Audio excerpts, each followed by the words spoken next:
I don't Pro 2.0. Never really heard of this card company, but it's a good looking card. This is not just a chance for me to talk about my card collection, though. Got some fun ones. Isn't this cool? Any Deadpool fans out there? It's a good looking one. It's a 94 Fleer. I think it was 94 Fleer. Power Blaster. Yeah, no, 91 Flair. Sorry, I got my accent. Can people just, that's not how it works. You can't just jump on. You say stuff in the comments and then we talk about it. I would love to get back to New Orleans. As many of y'all probably know, I was married there. One of my favorite cities. I'm a Brooklyn boy, but if I were going to see, New York's the city I would put a ring on, and New Orleans is the weekend city. You know what I mean? I would not advocate stepping out in your marriage, but, with the city metaphor, that's what New Orleans is about. It's a very fun city. I did Jazz Fest years ago, and 9-10 years ago, I'd love to come back for it. We'll see. I don't know how COVID's going to go, though, at the end of this year. I think there's going to be some lockdowns, and we'll see. Look like I need a good bath? Really? Really?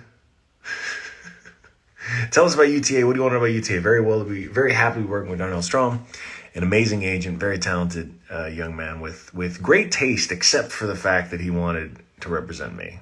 It was a big mistake, but hopefully his career recovers. Look at this one. Isn't this wild? This is an NBA Hoops card. Oh, I think there's two in here. Look, here's a little Will Smith card. I mean, this is a super common card, but kind of fun, right? No, I'm not getting a haircut. You know what happened to Samson when he got his haircut? Read your Bibles. It didn't end well. So I'm gonna take that advice. It's not really advice, but I'm gonna follow that path. Not risk getting my haircut. You never ask a lion to trim its mane, would you? That's right. Gosh, really? I was just talking to Olympia about getting a haircut. She likes my long hair because she can kind of braid it and play with it. That's fun. So you do things for your kids. And frankly, I just like having long hair. At some point, I'll cut it, but who knows when. What's some other fun stuff? Oh, okay. Crystal Dunn. Look at that. Nice auto and patch. Still a good looking card. U.S. Women's National Team and obviously Olympic team. Yeah. It's a good one. Panini. Panini does some nice stuff. See, people like the hair. I'm glad that it's contentious. I hope y'all can fight about it. You're not going to get me to change my mind, though. I like Australia a lot. How many cards do I have total? Great question, Alt. Vaulted at Alt, y'all would know better than I would. I guess you can't look at my account, but maybe 1,000, 2,000. And then here at home, I haven't even gone through all that. Probably 10,000 maybe. A lot. Speaking of Canadians, look at that. 2019 Upper Deck. I don't know what they came up with here. Another Deadpool card playing hockey. He's Canadian, so I guess that makes sense. It's wild. But it says, right? And as an Armenian, I feel like it's doubly my duty to have lots of hair. Haven't heard me talk about crypto in a while. Have you been paying attention to my Twitter? Amazing stuff happening in the NFT world. Web3 really kicking off. I mean, seeing what the blockchain can do to something like gaming, where I feel pretty jaded, is real. I mean, I think Axie Infinity made like $100 million in revenue this month and counting, just because they made a delightful game. You can play to earn and all that extra just value. It's wild because I really think my daughter's going to look at me and be like, you played video games for free? Like you wasted your time for nothing? Or worse, you spent money for things you didn't actually own? I'll be like, yeah, Olympia, kind of weird, huh? But the way things are going, I think in 5 years, definitely 10, probably 5, it'll be pretty ubiquitous. You would not expect to spend the time invest in the game unless you're actually getting compensated for it, and that's where blockchain tech comes in. Also, this is a phone. Does anyone know Look at this. This is Marvel Series 3. This one was a fun one. I picked it up just because I was like, this is a cool printing error. I don't know if this actually is more valuable or less, but it's a pretty cool error, right? There's probably, if it weren't Charlie 27 and Silver Sable, it'd be worth more if it were like Spider-Man and Venom. But yeah, this is pretty cool. I kind of like that one. Yeah, watch the Unvaulted episode. It's on my Instagram. Is it? I know. It's definitely on my YouTube. YouTube.com/Alexis Ohanian. And you spoke to your neighbor today. We're talking about Jeff Elon, the license. I'm sure I'm inspired. Look at that. Thank you for putting, I mean, it's ridiculous to put me in the same category as Jeff Bezos and Elon Musk, but I'll take it. You've got great taste. You're absolutely right. Maybe one day. But, those are some serious entrepreneurs. I mean, I'm serious too, but they're just on another level. We'll get there, though. That's the plan. Where's Quay Quay? I don't know. She's wherever Olympia is. You should follow Quay Quay. Big Quay Quay news coming. I can't tell you what it is. Don't sleep on Quay Quay. That little baby is busy, and there's more news to come. Her Amazon exclusive doll was a huge success, and she's spectacular. That doll is something else. Oh, here's a cute one. You want to see this? Is a cute card. Really got to get this one graded. So, this is Sports Illustrated for Kids. Look at that. I know a few of y'all are probably fans of these two.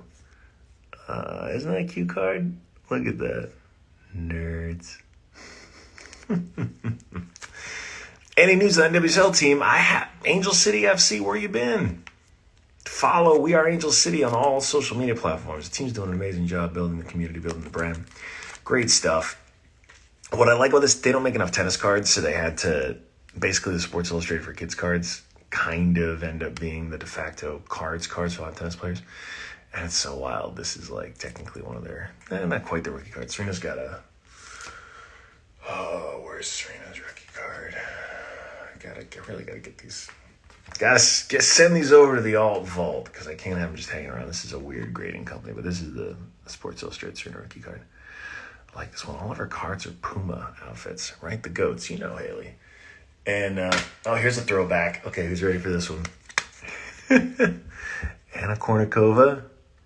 Okay, 2003. This was a thing. NetPro, put out, it's all the world's, tennis cards all at once. It's if you're collecting tennis cards, you know about the 2003 NetPros. But that was a year for a ton. It also happens to be, little rookie cards. Serena. I actually, a few years ago, started buying Serena her cards. And usually graded, but also some raw and some others. And at first she was like, yo, can you just get me a Birkin bag or something? Or some jewelry? And I was like, look, babe, trust me. You're going to appreciate this gift a lot more. Birkin bags are a pretty good investment, but these are better because this is it's like stock in yourself. Whether you do it on or off the court, it's increasing the value of this thing, scarcity, art, all that good stuff. So, this is the equivalent Venus rookie card, and it's weird because they, you talk to athletes, especially on their level, about it, and they're all just like, "That's kind of weird. It's kind of weird. You're collecting all these cards," and that. Because for a typical athlete, let's say not an athlete coming up right now is going to think very differently about it because they're seeing these prices. They understand LeBron in the finals, watched the tape last year, the bubble finals. I think it was game 3, game 4, post game. One of his rookie cards sold for a little over $1 million. And a reporter asked him, what do you think about that? LeBron was like, well, it's, where I grew up, where I came from, that's incredible, right? It's a lot of money for a trading card. I could have never imagined it. And he pauses and he's like, and I've got 2 or 3 of those cards in my safe at home. And so I know no matter what, my family's going to be good. And there's this shift that I think happened from that moment that we crossed a point where it changed within the culture, changed the way of thinking around it. Because for an athlete coming into the league, right, going pro, this is going to be like buying shares of your own stock on IPO day, right? Or having those shares, I suppose, as you've worked, to build the company. But that physical way to have a stake, like a stock in your own career, it's powerful. It's empowering. And for, I think, a generation of athletes, it's going to seem obvious because the infrastructure is going to be there to make it really easy. Whether it's NFTs or whether it's physical, there's power there. And it's cool because it reflects how much the changing nature of sport has evolved. Right? Athletes don't rely on the press the way they used to because they can go directly to their fans. They have to think of themselves as more than just athletes, whether it's brand deals they're doing, businesses they're starting, media channels. Everyone's a creator now. A friend of mine, Stefanos Tsitsipas, embodies this really well on the tour of like a next generation athlete who spends a lot of time creating content, following him on YouTube. Nearly beat Djokovic. But Stefanos has got a bright career ahead of him. And I've got a couple of his cards somewhere floating around here. But I really think you're going to see that shift. But for the older generation athletes, they know like trading cards are like a thing maybe they were asked to do, sign a bunch of cards, do a thing, whatever. It was kind of weird. They didn't have a ton of value. But now that these things are, I mean, they're art. They're truly art, right? It's a dead tree with ink imbued with very specific characteristics, right? Artistic value. There's a bunch of them have little pieces of cloth in there. I guess this is purportedly a jersey Alex wore.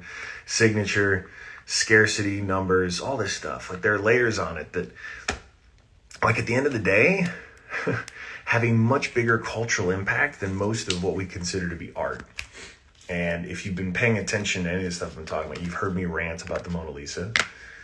I guess I'll do it one more time. I'll do the short version, which is which is the Mona Lisa. Most of us in the West think of it as this like icon of Western art, which it is now, and we just naturally assume it's been there the whole time, and it hasn't.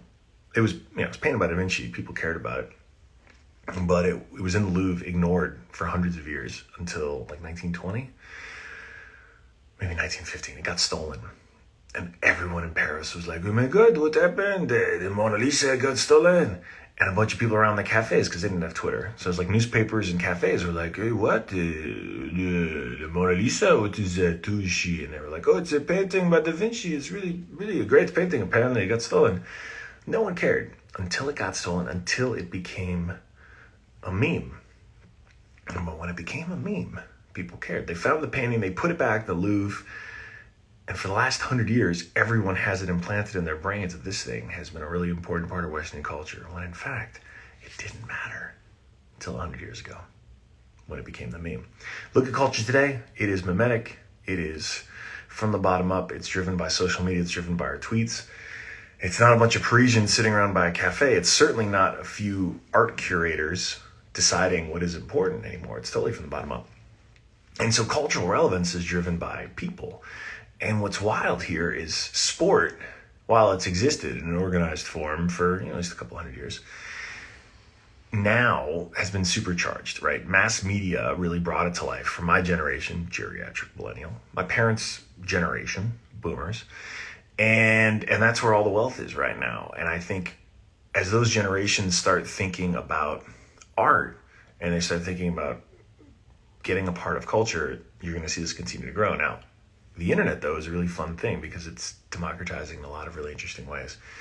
And I actually think, looking forward, we're going to see the ability for anyone to be able to say, I believe in this. Look at that Robinhood S1 and see how many people spent their hard-earned money investing in like Dogecoin and all the money Robinhood made from it.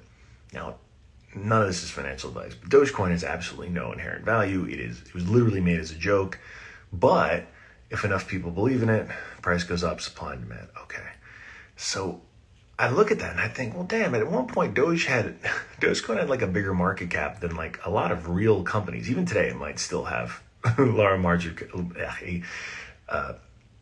market cap that is the total value of the company based on the share price and the quantity of shares. And that's mind-blowing. But it's because people believe, and it's because you give them enough means to like be sitting in their closet and like, I'll buy 5 shares, blah, blah, blah. They'll do it.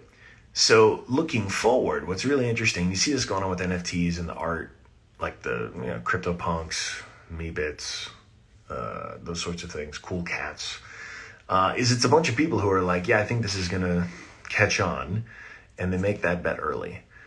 And what's wild is, historically, you've never been able to do that unless you had a ton of capital or a ton of access or a ton of power. And while that still exists, that stuff does not go away. It is being challenged by people. I mean, there are, like, I got 12-year-olds showing me their Rainbow wallet, where they're showing me the NFTs that they're trading and flipping. And again, please do your research, like, educate yourself. I don't invest what you can't afford to lose, all the really important fundamental stuff. But we have unlocked this shift where software, whether it's the blockchain or not, is enabling value to be captured more directly by the people who are actually creating it. Whether it's an artist who says, look, I have 100 of these special NFTs and they're going to whoever you want, and go buy them, and there's no middleman there. Or it's someone who is a sort of curator of culture, a tastemaker of culture, who says, this is going to be cool.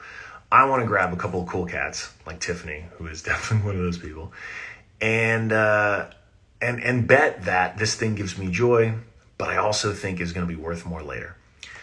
And what's interesting is, if you look at culture historically, lots of people have done this and not gotten any of the sort of, maybe they get a little bit of social capital because people know that, like, oh yeah, he knows what's up, she knows what's up. They're usually on to that. It's the sort of hipster problem of, like, when a band gets too popular, there's always someone who's like, I knew them before they were big. And there was value, and there's a reason why they're grumpy, other than they're just lame. Because it's true, there is value there, but it's not being captured for now. But I think in the very near future, you're going to find more and more ways to be able to both prove that you were there early, you were supporting that emerging artist, or, whether you were, you can think about it as like buying their record has a value to it, especially if you can influence two other people to buy it. And so even things where historically the creators of culture, the curators of culture have gotten zero value, will actually be able to find ways for them to capture that value thanks to technology. Some of these systems exist, some of these don't yet, some are getting built right now, some I can't even think of, but it's happening. And there are examples when you look at, especially modern culture, the last 100 years, all of it has been breaking through from the bottom up. And very rarely has the value been captured by the people actually creating it. So, like, a good example of it, just because I have it, would be like rap. And I have a Jay-Z card staring at me. So this is sort of a crossover the sport thing and hip hop. But, like, think of the kids in the Bronx who first started messing around with some turntables and creating an art form and a culture that has created, billions, trillions, I'm making up the numbers now, of value since. And if you could replay, because we know the moment before that, like, you can actually, it's a good, very sort of modern sort of culture shift that has created tremendous value. And remix culture is a part of it, right? Taking a beat, sampling it, playing a little differently. Like, there is real value there, even if it seems really nuanced and really simple, that someone deserves a lot of credit for that they didn't get. And, you can certainly watch the documentaries. You can still, some people got their due, others didn't. But more broadly, right, so much of culture gets created from the bottom up in a very kind of messy, organic way. There are plenty of people who, simply just told their friends, and that's it. They aren't famous. They just were there at the right place at the right time and said, oh, you should listen to this. This is come to the party on Saturday. There's something cool here. That actually has value. And you can think of the modern equivalent of that is right now, like, putting out that tweet or that Instagram post saying, hey, I just picked up this random NFT, or I'm playing this game, or I'm like, that has real currency that has never been assigned value before. And I think that is going to change drastically in the next 5, 10, 15 years, probably sooner. And a lot of that's thanks to blockchain technology, which basically just says, look, we don't trust one entity to do this and to determine what's what. we trust a decentralized ledger, a big book that everyone gets to look into at any time and say like, okay, what's accountable? And I was very lucky to be an early, seed investor in Coinbase, so like 9 years ago when this was just getting started. And even then it just seemed kind of a little too ambitious. There was a lot of risk, and it was thanks to the Bitcoin community on Reddit that I was like, okay, all right, it could work. Like there's enough people here on r/Bitcoin that like, it's worth taking a chance on this. But I have gotten so much more confident, especially in the last couple of years, to see now that it's crossed this threshold. It's become, it's become a part of culture. It is technologically working, and I think now comes the part of user experience and user interface and adoption where this is going to get, I don't know, it's going to become an even bigger part of all of our lives. It all comes down to user experience at the end of the day. People aren't going to use something unless it makes their lives actually better or it's fun. And yes, I'm in my closet. I should do more interaction with the comments. Sorry, it gets a little ranty. But, and I'm not a crypto maximalist anyway. I'm not saying this is, changing everything, euphoria type thing. There's still a lot of other stuff that needs to get solved. But I do think it's a part of it. I do think it's a big part of it. FIFA Ultimate Team Mind. Yeah, that's a perfect example. So I invested in a company called SoRare because I looked at this is the blockchain equivalent of something like the kind of nonsense that FIFA pulls, where you have to pay real money for a digital asset, a player that you don't actually get to take with you, right? You spend the money, you get to play as them, but there's no value. Whereas if you sort of pick the right players or invest in the right players or get lucky and find the right players early, you get the upside. If you can pick well, you benefit because maybe one day you want to sell it and you get something for it. It's happening. Yes, I'm part of the Bored Ape Yacht Club. I got a couple apes. That logo is Quay Quay. I was just plugging Quay Quay earlier, and I forgot to mention Mavin t-shirt. Yeah, I mean, look, historically, the story of culture in the West is lots of black creators being exploited and not getting credit, not getting paid. So I really hope it changes. I really hope it does. I can make the capitalist argument for why it should change, which is if you create more mechanisms for more people to get rewarded for their work, they will be incentivized to create more of it, to create better work. It will incentivize new people to start creating more and be better. And you have more people competing with one another. It will make all of them better, because they'll have to just try that much harder to outdo and outcreate and out-innovate. And so it's just going to mean better stuff. Like there's actually a really, really strong argument, a capitalist argument, forget a social justice argument, a capitalist argument for why you should want to have more incentives and compensation for innovation and creativity than fewer. And I guess that's what I get from cards as a prop. Come on. Very professional. Okay. What have I learned about myself from being married to Serena? Well, I learned this because she got me this mug. I mean, she said Olympia got me the mug, but let's be honest, Olympia's 3.5. She doesn't understand commerce and she can't read. I mean, she can read a couple of words, but Serena got me the mug. I think I have learned lots of things. We're both very competitive. We're both very, very motivated. And I think I've gleaned a lot of things about what it takes to be the greatest from her, and seen firsthand how important things like rest and recovery are, and like shutting off her brain. The amount of effort she puts in training and working and preparing almost pales in comparison to the amount of effort she puts into not doing those things. Whereas like I'm here on my phone, I really have to make the effort to not be plugged in because I love the work that I do. And it's very tempting to just hop in and do a couple more emails. But unless I'm really putting in the work to not be at work, I'm not at my best. And that's the thing.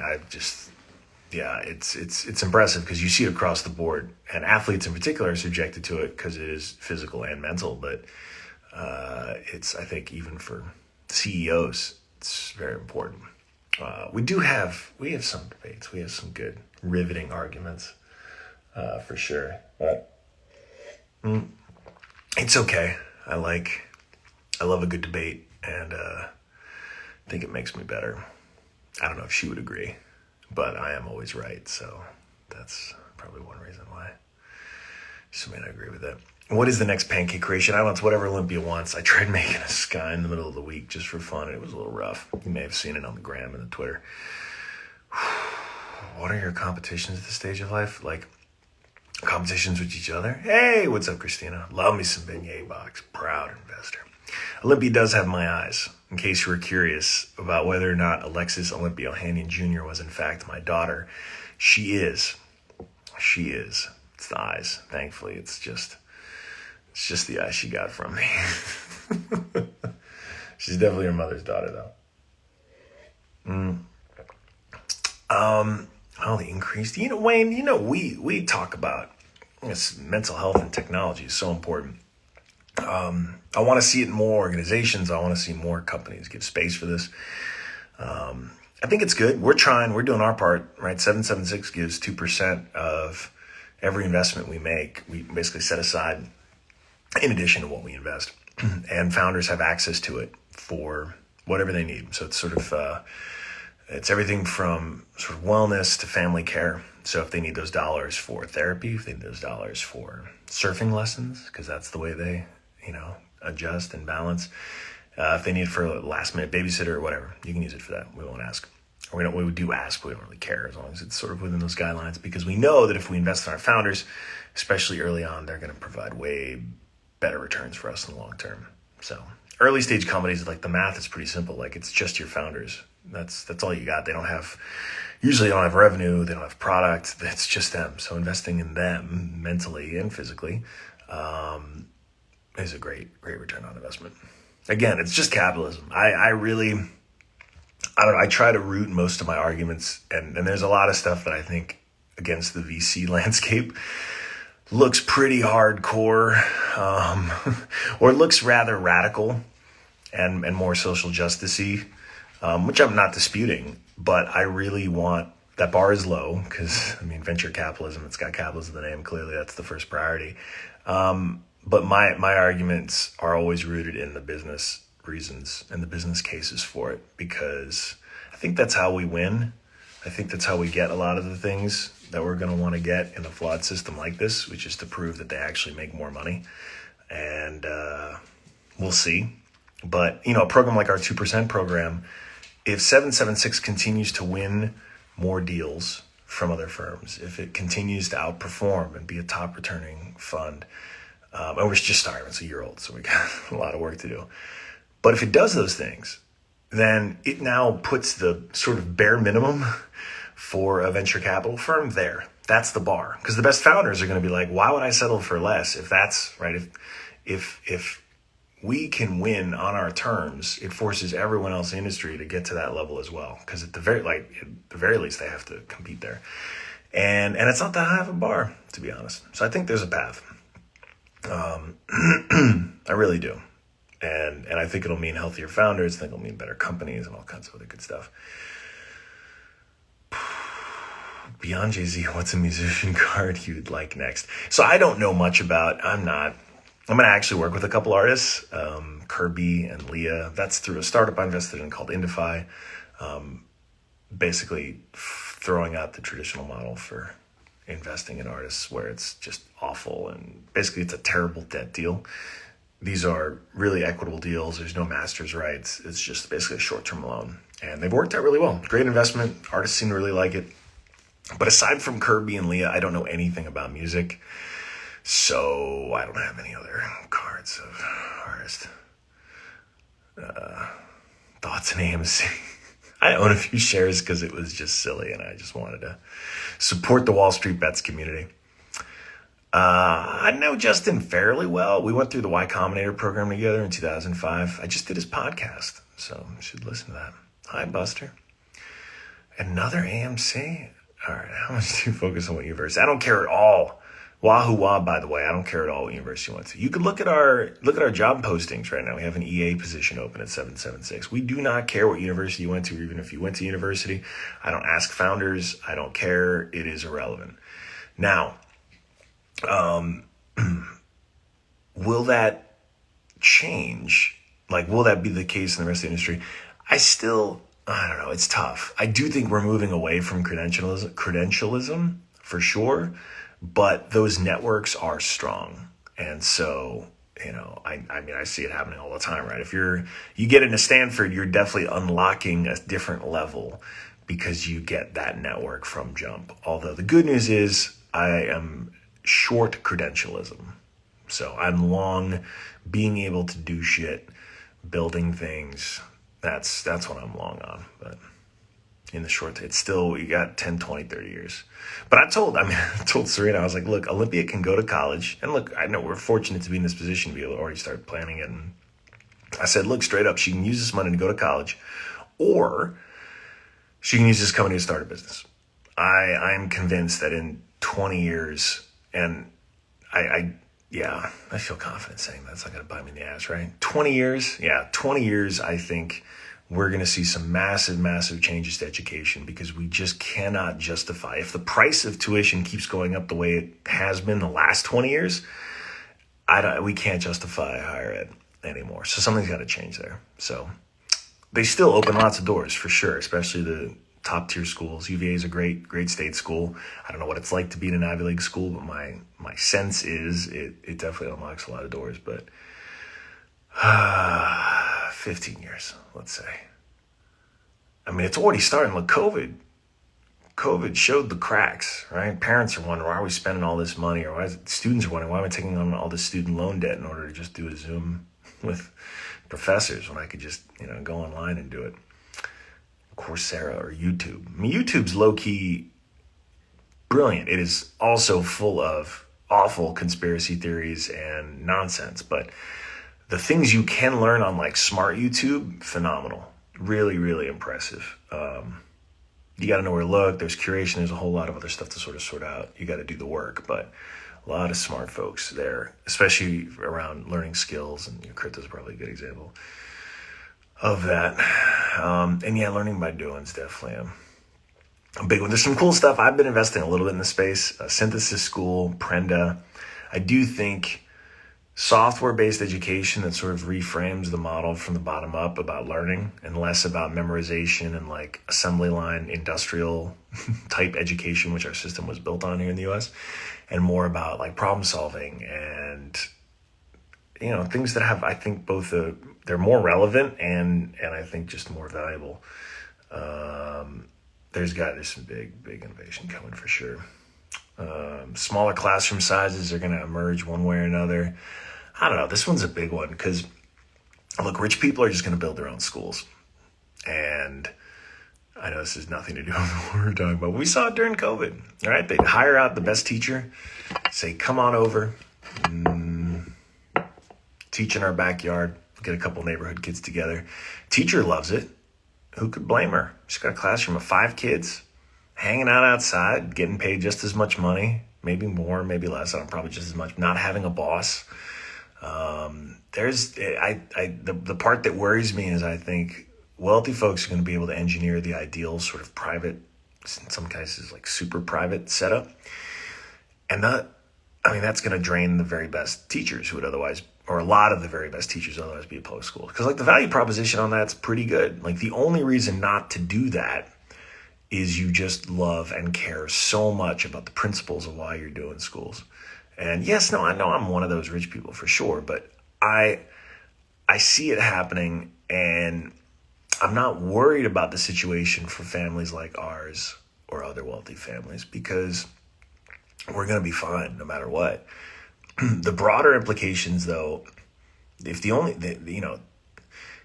the most motivated and sort of the 10x, the very best teachers don't have any incentives to stay in public school systems, they're going to go. Only the ones who are the most just like amazing and selfless and just, want to put up with the bullshit and lower wages, all the other things.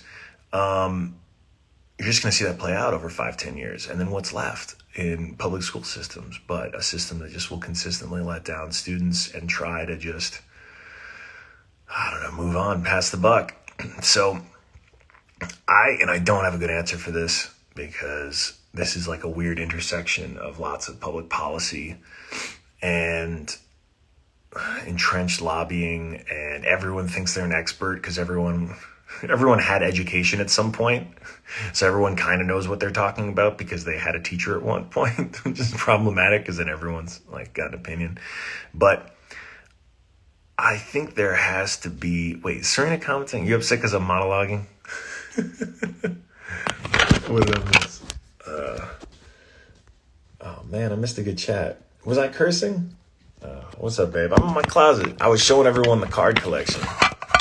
You know, I'm out here trying to educate people about the future of technology, future of the world. You thought that you were out. She's out having a good time. I was taking questions. Go ahead. What do you got? Oh, you checked that. Yo, that's hilarious. Have a good time. We can talk about, hold on, let me find a good one. We can talk about this. Hold on. Yeah, I wasn't cursing. I really try not to curse. She knows that. Look at that, Serena. Have you seen this young lady? Have you seen this young lady, Serena? Something in pop culture? This is pop culture. Oh yeah, my mug is pop culture. There you go. That's a good looking mug right there. No, I don't know anything in pop culture. I'm the internet. That's it. I'm pure internet energy. I guess that is culture now, though, isn't it? Yeah, that's true. Okay, wait. Do I have questions? Hold on. Is Rena's Army in here? What's happening? Tap a question, answer. I have no idea how to actually do this. Oh, so you tap. Oh, all right. Okay. Cards again. I know Serena's. Oh yeah, what's the t-shirt? Oh, I see this. I tap it and see t-shirt logo is Quay Quay. That's popular culture, right? Serena gonna tell everyone what's coming next for Quay Quay. We got some big news. Big news. This is not a stunt either. She is legit supposed to be out and showing up in the comments. That's just how it is. I love her clothing line too. Let's talk about S brand. S by Serena. Good looking stuff. Got to make some more of those unisex tees. Can show up. Got a lot of dude fans out there too. Want to wear the merch. Wear the S. I see the Armenians have showed up. I love that. Great jewelry too. Hey, Badev. I don't know when I'm coming back to Armenia. Hopefully, probably not this year. Realistically, I wish, but travel's going to be pretty limited. Next year, maybe spring. Would love to go. Got to check up on Shakmat. Got some stuff to do over there. Okay, well, that was fun. Great. Peace. Okay, ladies and gentlemen, Serena is out. It was a good time. Good time, y'all. Glad all the Armenians showed up here in the comments. Hey, what's up, Virginian? Yeah, Olympia's learning French thanks to her mama. I'll tell you a funny story about that I'm going to go. It's already been 42 minutes. Wow, okay. What was this? Oh, yeah. So I really... I have the Dare shirt here, don't worry. I wanted so badly, because I'm German, and I speak German, and I wanted Olympia to speak German, because I'm like, look, she's going to be a German citizen and an American citizen, so it kind of makes sense. She speaks some German. And I know a little bit Armenian. I don't know very much Armenian. I got to learn. But, and Serena speaks French. So I'm like, okay, French, German, which one's going to win? I guess she could learn both, but what do we do? And Serena pointed out lots more people in the world speak French. That's true. Lots more people. Plenty of countries in Africa are Francophone, right? Lots of good reasons to learn French. But the one that convinced me was imagining Olympia at this age now. This is before she was born, but like when she was going to be 3, 4, really cute, and coming into our room in the morning and saying, "Bonjour, Papa," and my heart just melting, right? That's just so cute. And the alternative was she'd wake up, come into our room, and be like, "Guten Morgen, Vater." This is less cute. Less cute, simple as that. So we went with French. I still speak a little. I speak a little German to her every now and then, but I'm not a very good teacher, clearly. But yeah, French has come along really well. And she's super cute when she speaks it. So Now her and mama have a secret language that I don't understand. So great. But I'm learning toddler French. So I have I'm well armed to tell her things like, écoute papa, listen to papa. It's just, yeah, assieds-toi. All the important things, sit down. Yeah, I want her to speak Armenian. Last part, we're thinking about teaching her chess. And like any good Armenian baby, she's got to know how to play chess. And it was actually Serena's idea initially, and I thought she was trolling me because I was like, chess is like the Armenian national sport. It's like every Armenian's got to know how to play chess. And she was like, oh, I didn't know. And I was like, all right, good, nice coincidence. And then I'm thinking, okay, I got to find an Armenian chess instructor who can teach her chess and Armenian, right? 2-for-1 deal. So I'm working on that one. If there are any Armenian chess instructors, oh my God, I'm going to get so many DMs from Armenian chess instructors. What have I done? But yeah, something to think about. Anyway, go watch the Olympics. I don't know what's on right now, but go support your country, especially if you're American. Go USA. And support our women of the Women's World Cup team. And thanks for tuning in. Be well, y'all. All right, have a good weekend. See you.